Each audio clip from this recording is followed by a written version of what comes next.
ሰላም ጤና ይስጥልን ክቡራትና ክቡራን አድማጭ ተመልካቾቻችን የዕለተ ሰንበት አጫጭርና በርከት ያሉ ሰበር መረጃዎች ይዘን መጥተናል። ዛሬ ሀገሪቱን በአንድ ጊዜ ያናወጡ አራት ታላላቅ ሰበር መረጃዎችን የምናቀርብ ይሆናል። ጠላቶቻችን ጽምዶ ብለው መጥተዋል። ጥቂት የቀሩትን በፍጥነት ተጋቅሙልን ሲሉ ፊልድ ማርሻል ብርሃኑ ጁላ ለተመራቂ ሰራዊት ያስተላለፉት ያልተጠበቀ ትዕዛዝና ስለ ጽምዶ ትርጉም መነጋገሪያ ሆኗል። በአዲስ አበባ ስቴዲየም ደግሞ ሌላ ጉድ ተሰምቷል። የአርሰናል ኮንሰርት በጠቅላይ ሚኒስትር ስፖንሰርነት ለብልጽግና የምርጫ ቅስቀሳ መዋሉ ዝግጅቱን የሰረዙ አርቲስቶች በፖሊስ እየታደኑ መታሰር መጀመራቸው ተገልጿል። እናጋራለን። ይህ የዘር ፍጅት ደረጃ 7 ላይ ደርሷል ሲል የአፓው አመራር ጌትነት ወርቁ ለጠቅላይ ሚኒስትር አብይ አህመድ ያስገቡት አስደንጋጭ ደብዳቤ እጃችን ላይ ገብቷል፣ እንመለከተዋለን። በዓለም አቀፍ ደረጃ ደግሞ ቢሊዮነሩ ኤለን መስክ በኢትዮጵያ ታሪክ ላይ የሰነዘረውና አፍሪካውያን ያስቆጣው የታሪክ ሂደት ዝርዝር ሁሉንም እውነታዎች በአንድ ላይ ይዘን ቀርበናል። መረጃውን ከወዲሁ ላይክና ሼር ማድረግ አብራችሁን ትቆዩ በአክብሮት እንጋብዛለን። በድጋሚ መልካም ቆይታ።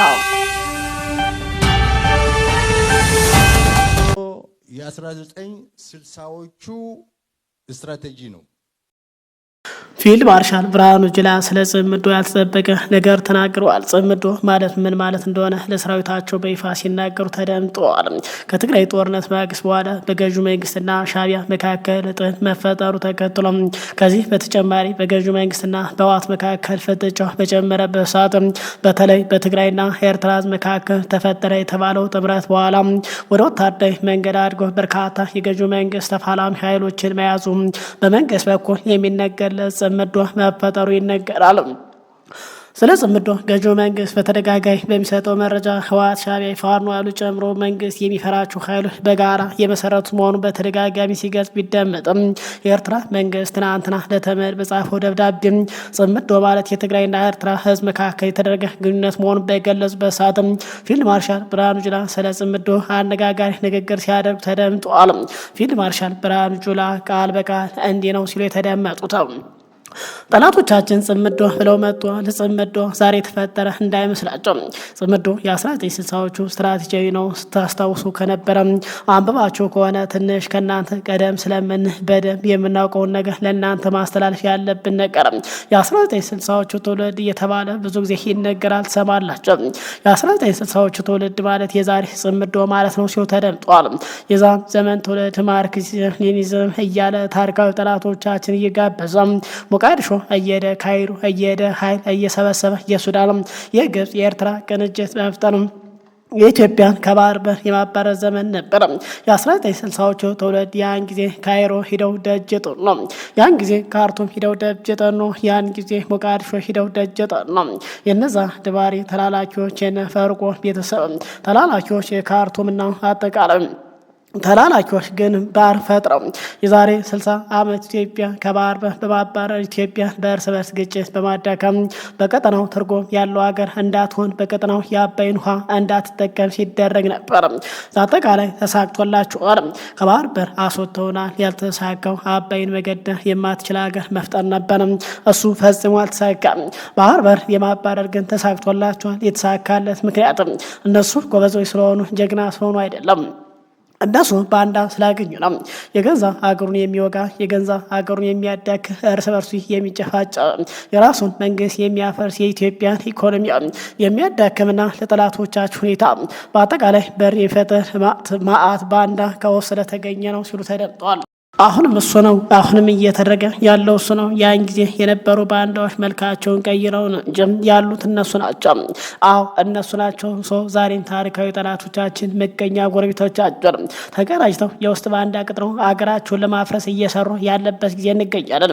እድሜ ለመከላከያ ሰራዊታችን አክርካሪያቸውን መጥቶ ተሽመድመደው ጣረሙት ላይ ናቸው። ጥቂት የቀሩ ኃይሎች አሉ። አሁን ከምርቃቱ ወጣችሁ በፍጥነት ለቃቅሙልን በማለት ለተመራቂ ሰራዊት ሲያዘዙ ተደምጧል። ፊልድ ማርሻሉ ይህንን ይበሉ እንጂ ከዓመት በፊት በትግራይ በተደረገ ጦርነት አሁን ራሳቸው ጠላት የሚሏቸው የሻዕቢያ፣ የሶማሌ፣ የሱዳን ኃይሎችንም ጨምረው አሁን በሀገር ውስጥ ከገጠሙት የፋኖ ኃይል ጋር በጋራ ወግነው መዋጋታቸው ይታወሳል። በርካቶችም መንግስት በትግራይ ጦርነት እኒህን ኃይሎች አጣምሮ ሲዋጋ ቅዱስም ሌላው ሲዋጋ ወንጀል ለምን ይሆናል ሲሉ በመጠየቅ ላይ ናቸው። ክቡራን አድማጭ ተመልካቾቻችን በዚህ በፊልድ ማርሻል ብርሃኑ ጁላ በተለይ ስለ ጽምዶ በሰጡት ትርጉም ጉዳይ የራሳችሁን አስተያየት እንድታጋሩ በአክብሮት ይጋበዝ። ወደ ቀጣይ መረጃ እናምራ። በአርሲ ዞን በንጹሃን ዜጎች ላይ የደረሰው አሳዛኝ ጥቃት ተከትሎ በመላው ሀገሪቱ የተቀሰቀሰው የተቃውሞና የቅሬታ ድምጽ ይበልጥ እየተባባሰ ስለመቀጠሉ የሚገልጽ አዳዲስ ወቅታዊ መረጃዎች እየወጡ ነው። ከሰሞኑ ክስተት ማግስት በተለያዩ አካባቢዎች የሚገኝ የዩኒቨርሲቲ ተማሪዎች ወደ አደባባይ በመውጣት ድምጻቸውን እያሰሙ ቀጥሏል። ይህ በእንዲህ እንዳለ ታዋቂ ግለሰቦችና አርቲስቶች መንግስት ካዘጋጀው የአርሰናል የደስታ ፕሮግራም ራሳቸውን እያገለሉ ጠንካራ ተቃውሞ ማሰማታቸውን ቀጥሏል። አሁን ደግሞ በሚሊዮን የሚቆጠሩ ተከታዮች ያሉት ተወዳጁ የሚዲያ ሰው ሰይፉ ፋንታሁን እጅግ ከበድ ያለና ማህበራዊ ሚዲያውን ያናወጠ የተቃውሞ መልእክት አስተላልፏል። በኦሮሚያ ክልል አርሲ ዞን አስኮ ወረዳ በደረሰው አሰቃቂ ጥቃት በርካታ ንጹሃንና ምዕመናን ህይወታቸው ማጣታቸውና መፈናቀላቸው ተከትሎ የፍትህ ጥያቄ ወደ ተለያየ ተቋማት እየተስፋፋ ቀጥሏል። ዘግይተው የደረሰውን መረጃዎች እንዳያመላክቱ በተለያዩ የሀገሪቱ ክፍሎች የሚገኝ የዩኒቨርሲቲ ተማሪዎች የደረሰውን ጥቃት በመቃወምና ለተጎጂ ፍትህ እንዲሰጥ በመጠየቅ ወደ አደባባይ መውጣታቸውን ቀጥሏል። ተማሪዎች ንጹሃን በሰላም የመኖር መብታቸው ሊከበር ይገባል የሚሉ መፈክር በማንገብ ሰላማዊ ተቃውሟቸውን እያሰሙ መሆኑ ተገልጿል። ይህ የህዝብና የተማሪ ቁጣ በመንግስት ተቋማትና በጸጥታ አካላት ላይ ተጠያቂነት በፍጥነት እንዲያሰፍር ከፍተኛ ግፊት እየፈጠረ ቀጥሏል ተብሏል። ይህ በእንዲህ እንዳለ በአዲስ አበባ ስቴዲየም ለአርሰናል ክለብ ተብሎ ተዘጋጅቶ በነበረው ታላቅ የደስታ ፕሮግራም ላይ በርካታ ታዋቂ አርቲስቶች የተከፈላቸውን ከፍተኛ ገንዘብ በመመለስም ከዝግጅቱ ራሳቸውን በማግለል ከማህበረሰቡ ጎን መቆማቸውን ቀደም ሲል መዘገባችን ይታወሳል። አሁን ደግሞ በተለየ መልኩ በርካታ ተከታዮች ያሉትና ተወዳጁ የኢንተርቴይንመንትና የሚዲያ ባለሙያ ሰይፉ ፋንታሁን በአርሲው ግድያ ዙሪያ የተሰማውን ጥልቅ ሐዘንና ጠንካራ ቅሬታ በይፋዊ ማህበራዊ ሚዲያ ገጹ ላይ አጋርቷል። ሰይፉ በገፍ አትግደሉ ማለት ፖለቲካ አይደለም በሚል አርዕስት ያስተላለፈው መልእክት ቃል በቃል እንደሚከተለው ይነበባል። እንኑር ማለት ቅንጦት አይደለም። በገፍ አትግደሉ ማለት ፖለቲካ አይደለም። የሰው ነፍስ በምድር ላይ ትልቁና ውዱ የእግዚአብሔር ስጦታ ነው። ስለዚህ የሰው ነፍስ ዋጋ ይኑረው ብሎ መጪው የትርፍ አጀንዳ ወይም የፖለቲካ ቁማር ሊሆን ከቶ ፈጽሞ አይችልም። ማንኛውም ኦርቶዶክሳዊ ብሎም ሰብአዊ ፍጡር ይህንን የመኖር ነጻነቱን የመጠየቅና ድምፁን የማሰማትና የመጮህ ሙሉ መብት አለው።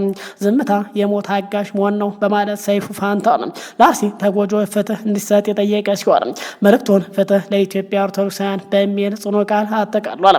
ይህ የሰይፉ መልእክት በሰዓታት ውስጥ በብዙ ሺዎች የሚቆጠር ዜጎች ዘንድ እየተጋራና ከፍተኛ ተጽዕኖ እየፈጠረ ቀጥሏል። ይህ ባለበት ግን ትናንት ለአርሰናል ድጋፍ ተብሎ የተደረገው ኮንሰርት በጠቅላይ ሚኒስትር አብይ ስፖንሰርነት ለብልጽግና ድጋፍ የተደረገ መሆኑ ቆየት ብለው የወጡ መረጃዎች አመላክተዋል።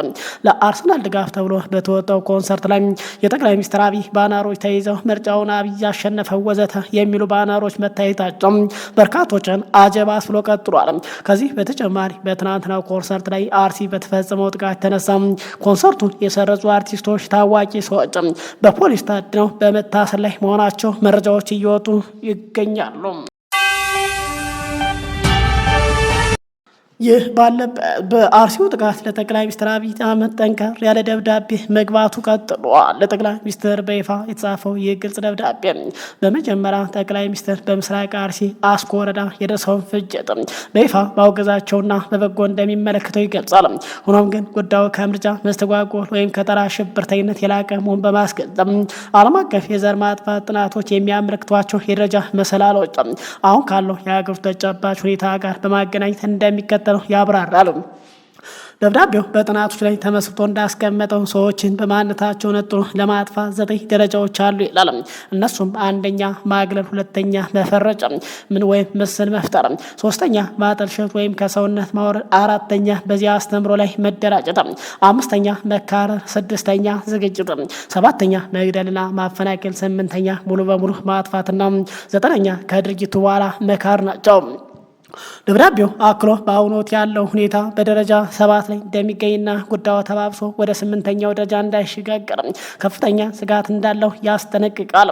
በአጠቃላይ በጥቃቱ ዙሪያ የተጠቀሱ 3 አካላት ዘ3 ኢምፕሊኬትድ ግሩፕስ የተባሉት ይህ ለጠቅላይ ሚኒስትር ዶክተር አብይ አህመድ የደረሰው ደብዳቤ በአርሲ ፍጅት ዙሪያ 3 አካላት በጥምረትና በተዘዋዋሪ እጃቸው እንዳለበት ይተነትናል። የመጀመሪያው አካል ከቀጠናው ውጭ ካሉ አክራሪ ኃይሎች ጋር ንክኪ ያላቸው የሃይማኖትና የብሔር ጽንፈኛ መሆናቸው ይጠቅሳል። ሁለተኛው አካል የሸኔ ታጣቂ ቡድን ሲሆን ፖለቲካ ግቡን ለማሳካት በአካባቢ ያሉትን የአማራና የኦርቶዶክስ ተዋሕዶ እምነት ተከታዮች ኢላማ እንደሚያደርግም ያብራራል። ሶስተኛው ዋነኛው አካል በደብዳቤው ላይ እጅግ አደገኛ ተብሎ ይጠቀሰው በየደረጃው ያለው የታችኛው የመንግስት መዋቅር ነው። የኃይል የንጹሐን ትጥቅ በማስወረድና የጸጥታ ስምሪት በማወቅ ጥቃቱን እንዲመቻች ድርጊት ወይም ጥርጊያ መንገድ በመክፈት ትልቁን አሉታዊ ድርሻ ይይዛል ሲል ደብዳቤው ያክላል። የቀረበው 6 አስቸኳይ መፍትሄዎች ክቡር ጠቅላይ ሚኒስትር የችግሩ አደገኛነት በዚህ መልኩ ከቀጠለ መፍትሄው ውስብስብ አይደለም ያሉ ደብዳቤ በአጭርና በረጅም ጊዜ ሊወሰድ የሚገባ 6 ዋና ዋና የመፍትሄ ሀሳቦችን ይጠቁማል። አንደኛ ገለልተኛ አጣሪ ቡድን ነው። ችግሩ በአካል አጣርቶ እውነተኛ መረጃ የሚያወጣ ህዝብ የሚያምንበት ገለልተኛ አካል በአስቸኳይ ማቋቋም። ሁለተኛ ፍትህና ካሳ በጥቃቱ ለተጎዱ ወገኖች ተገቢው ካሳ እንዲሰጥና አጥፊዎች በህግ ፊት እንዲቆሙ ማድረግ ነው። ሶስተኛ የጥቃት ተጋላጭነት ማስታጠቅ ነው። ንጹሃን ዜጎች ራሳቸውን ከጥቃት እንዲከላከሉ ህጋዊ በሆነ መልኩ መፍቀድና ቢያንስ ንብረታቸውን ሽጠው የገዙትን መከላከያ መሳሪያ አለመግፈፍ ነው። አራተኛ የኮማንድ ፖስት ስምሪት ነው። መላው የጥቃት ቀጠና በኮማንድ ፖስት ሆኖ መከላከያ ሰራዊት ሙሉ የጸጥታ ቁጥጥር እንዲያደርግ ማስቻል ነው። አምስተኛ አግላይነትን ማስወገድ ነው።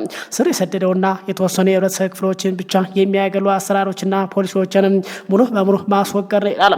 ስድስተኛ የማጠልሸት ዘመቻዎችን ማስቆም ነው። በተለይ በባለስልጣናትና በክልል ሚዲያዎች የሚነሱትን የማጥላላትና የማጠልሸት ዘመቻዎችን በአስቸኳይ እንዲቆሙ ማድረግ ነው በማለትም የአባው አመራር ጌትነት ወርቁ ለጠቅላይ ሚኒስትር አብይ ደብዳቤ አስገብተዋል። ወደ መጨረሻው መረጃ ስናመራ የዓለማችን ቢሊዮነሩ ኤለን መስክ እና ሴኔጋላዊቷ ስራ ፈጣሪ ማጋ ዋዲ ሰሞኑን በማህበራዊ ትስስር ገጻቸው ያራገቡት አወዛጋቢ ትርክት በአፍሪካውያንና በታሪክ ምሁራን ዘንድ ትልቅ ቁጣን ቀስቅሷል። ማጋቴ ዋዲ ኢትዮጵያ በቅኝ ግዛት ሳትገዛ ዳናት በፈረንሳይ የተገዛችው ቬትናም ግን ዛሬ በልጽጋለች ማለትም የቅኝ ግዛት አስከፊ ታሪክ ለማቃለል የሞከረ ሲሆንም ኤለን መስክም ለዚህ ታሪካዊ ስህተት አጋርነቱን አሳይቷል። ይሁን እንጂ ይህ መከራከሪያ ሆን ተብሎ የተመረጡ መረጃዎችን ብቻ በመጠቀም የተነዛም ሚዛናዊነት የጎደለውና የጥቁር ሕዝቦች የነጻነት ተምሳሌ የሆነችው ኢትዮጵያ ክብረ ታሪክ ያጣጣለ ትልቅ የታሪክ ክህደት ተብሏል። የማጋቴ ዋድ ትልቁ የታሪክ ስህተትና ማጭበርበር የሚጋለጠው በእሷ አመክንዮ ውስጥ ያሉትን ገዝ ተቃርኖች ስንመለከት ነው። ቬትናም እንደ ብቸኛ የስኬት ማሳያ አድርጋ ስታቀር ልክ እንደ ቬትናም በፈረንሳይ ቅኝ ግዛት ስር የነበሩ ነገር ግን ዛሬም ድረስ ከኢትዮጵያ በታች በሆነ የድህነት አዘቅት ውስጥ የሚገኙ በርካታ የአፍሪካ ሀገራት ሆን ብላ ዘንግተዋለች ተብሏል። ኒጀር፣ የመካከለኛው አፍሪካ ሪፐብሊክ፣ ቻድ፣ ማዳጋስካርና ቡርኪና ፋሶ የመሳሰሉ ሀገራት ለዘመናት በፈረንሳይ ቅኝ ግዛት ስር ቆይተዋል።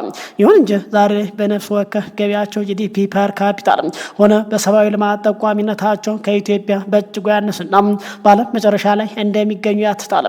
ቅኝ ግዛት የብልጽግናና የሰለጠነ መዋቅር ምንጭ ቢሆን ኖሮ እነዚህ የፈረንሳይ ቅኝ ግዛቶች ዛሬ ለምን የዓለም አቀፍ የድህነት መለኪያ ሆኑ የሚለው ጥያቄ አጭሯል። አሁን ድረስ ፈረንሳይ በዘረጋችው የኒዮ ኮሎኒያሊዝም መዋቅር በተለይ ደግሞ በሲኤፍ ፍራንክ ገንዘብ ስርዓት የራሳቸውን ሀብት ማስተዳደርቷቸው በከፍተኛ ፖለቲካዊና ኢኮኖሚያዊ ቀውስ ይገኛሉ ተብሏል። ይህ ሀቅ ግዛት የድህነት ምክንያት አይደለም የሚለው የማጋቴን መከራከሪያ ከመሰረት የሚያፈርስ ነው ተብሏል። ቬትናም ዛሬ ላለችበት የኢኮኖሚ ከፍታ የበቃችው በፈረንሳይ ግዛት በረከት ሳይሆን እንዳውም የፈረንሳይና የአሜሪካ ወዳሚ ጦርነት በከፍተኛ መስዋዕትነት አሸንፋ ካወጣች በኋላ ነው። ሀገሪቱ ከጦርነት ፍርስራሽ ተነስታ ያደገችው በ1986 እንደ አውሮፓውያን አቆጣጠር ተግባራዊ ባደረገችው ዶይ ሞይ የተሰኘ የውስጥ የኢኮኖሚ ማሻሻያና የእስያ ቀጠና በፈጠረላት ምቹ የንግድ ትስስርና እንጂ የቅኝ ገዢዎች ትሩፋት አይደለም ይላል። የቬትናም የላብና የደም ውጤት ለቅኝ ገዢዎች ታሪክ ማሰማሪያ ማድረግ ፍጹም ስህተት ነው። ማጋቴ ዋድ የኢትዮጵያ ነጻነት ከድህነት ጋር አያይዛ ለማቅረብ ሞክሯ የሀገሪቱን ታላቅነትና የገጠማት ውስብስብ ፈተና ካለመርዳት የመነጨ ተብሏል። ኢትዮጵያ በአፍሪካ ምድር የነጭ በላይነትን በአድዋ ተራሮች ላይ በመቅበር ለመላው ጥቁር ሕዝብ የነጻነትና የፓን አፍሪካኒዝም ፋና ወጊ የሆነች ታላቅ ሀገር ናት። በቅኝ አለመገዛቷ የኩራቷ እንጂ የድህነቷ መንስኤ አይደለም። የኢትዮጵያ ዘመናዊ ኢኮኖሚ ፈተናዎች የመነጩት ከነጻነቷ ሲሆን በዙሪያ ከነበሩት የቅኝ ገዥ ኃይሎች ሴራና ከውስጣዊ የፖለቲካ ውጣ ውረዶች ነው። አፍሪካ በቅኝ ግዛት ሲከፋፈል ነጻዋ ኢትዮጵያ በቅኝ ገዢዎች ከተከባ የባህር በር እንድታጣና ከዓለም አቀፍ ንግድ እንድትገለል ተደርጋለች ተብሏል። በቅርቡ ታሪክ በቀዝቃዛው ጦርነት የጂኦፖለቲካ ሽኩቻ ሰለባ ሆነ። እንዲሁም ደርግ በተቀለው አውዳሚ የማርክሲስት ኢኮኖሚ ስርዓትና በተራዘሙ የእርስ በርስ ጦርነቶች ምክንያት ኢኮኖሚ ክፉኛ ተጎድቷል። ከኢህአዴግ ጀምሮ አሁን ያለው የብልጽግና መንግስትም ከጦርነት ውድመት ሊወጡ ባለመቻላቸው ኢትዮጵያ አሁንም ከችግር መከራ እንዳትወጣ እንዳድርጋት ታሪክ ያትታል። እነዚህ ሁሉ ፈተናዎች ቢኖሩም ኢትዮጵያ የራሷ ቋንቋ፣ ባህልና የቀን አቆጣጠር ሀገራዊ ኩራት ጠብቃ ያቆየች ዛሬ በአፍሪካ ቀንድ ትልቅ የኢኮኖሚና የፖለቲካ ተጽዕኖ ፈጣሪ መሆን የቻለች ሀገር እንደሆነች አትታለም። የአፍሪካ ወቅታዊ ችግር ለመፍታት ራስን መመርመር፣ ሙስናን መዋጋት፣ የተሻለ አስተዳደር መገንባት አማራጭ የሌለው ጉዳይ ነው። ነገር ግን ይህንን ለማድረግ ሲባል የግዛትን አስከፊነት ማጠብና የኢትዮጵያ ደማቅ ነጻነት ታሪክ ማጠልሸት ፈጽሞ አይቻልም። ኢትዮጵያ ምንም እንኳ የኢኮኖሚ ፈተናዎች ቢኖርባት የማንም ግዛት ሎሌ ሳትሆን የራሷ እድል በራሷ የወሰነች የአፍሪካ የቁርጥ ቀን ልጅ እንደሆነች አትጣልም። አህጉሪቱ ወደፊት መራመድ ያለባት የግዛትን ጠባሳ በማስተባበል ሳይሆን እንደ ኢትዮጵያ ሁሉ የራስን ማንነት አጥብቆ በመያዝና ጠንካራ ኢኮኖሚ በነጻነት ላይ በመገንባት ሊሆን ይገባል በማለት በርካቶች ተቃውሟል። በተለይ በርካቶች ይህንን ተከትሎ በሰጡት ሀሳብ ኢትዮጵያ ከባህር በር በላይ ለዚህ የዳረጋት ገዢዎች ሀገሪቱን ከፋፍለው ለመግዛት የመሰረቱት የብሔር ፖለቲካ ሲሆን አሁን ያሉትም ይህንን ለመፋለም አለመዘጋጀታቸው የሀገሪቱን ደህንነት መጨመሩም ይናገራሉ። ክቡራን አድማጭ ተመልካቾች ሰዓቱ መረጃ ይመስላል። ከሰዓታት በኋላ በሌላ ምርጫ እንገናኛለን። እስከዛው ሰላም ቆዩ።